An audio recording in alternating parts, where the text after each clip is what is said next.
In 1970, buying a house made you wealthy. In 2024, it might actually make you poorer. Your parents bought homes for 3 times their annual salary. You're looking at properties that cost 9 times what you earn. They paid mortgages that took 20% of their income. Yours would take 40. For 50 years, we were told the same story. Buy a house, build wealth, secure your future. But something changed. The math broke. And an entire generation is walking away from what was supposed to be the safest bet in American economics.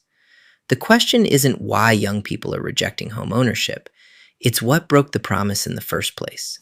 Here's what actually happened in that golden era of home ownership. Between 1945 and 1980, everything aligned perfectly by accident, not design.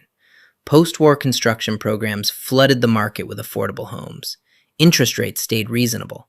Wages grew faster than inflation. A single income could support a family and a mortgage. But here's what nobody mentions. This wasn't normal economic conditions. It was a unique historical moment created by specific circumstances.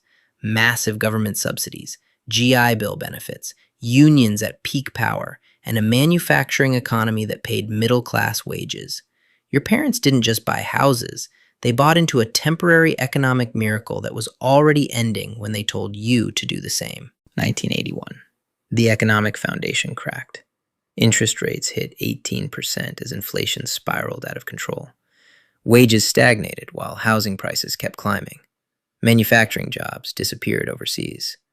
The dual-income household became a necessity, not a choice, which actually drove housing prices even higher, because now households could bid more. Then came the hidden costs your parents never calculated. Property taxes that double every decade. Maintenance eating 5% annually. HOA fees. Insurance premiums tripling. The 30-year mortgage means you pay double the purchase price in interest alone. When you actually calculate total cost of ownership versus renting and investing the difference, the gap between generations isn't just wide. For most young buyers today, it's mathematically impossible to come out ahead. So young people did the math their parents never had to do, and they made a different choice. Homeownership rates for under 35s have dropped to the lowest point since records began. But this isn't failure, it's adaptation. They're choosing flexibility over anchoring to depreciating suburbs. They're investing in index funds with better returns than home equity. They're prioritizing experiences and mobility over maintenance and mortgages. The economy is responding. Rental markets are professionalizing. Co-living spaces are emerging. Investment strategies are diversifying. What looks like rejection is actually the market correcting to new realities. An entire generation is rebuilding wealth-building strategies for an economy that no longer rewards what worked 50 years ago. And the data suggests they might actually be right. And now you know what broke the promise. Homeownership was never an investment. It was a shelter that happened to appreciate during a unique economic period that ended before most of us were born.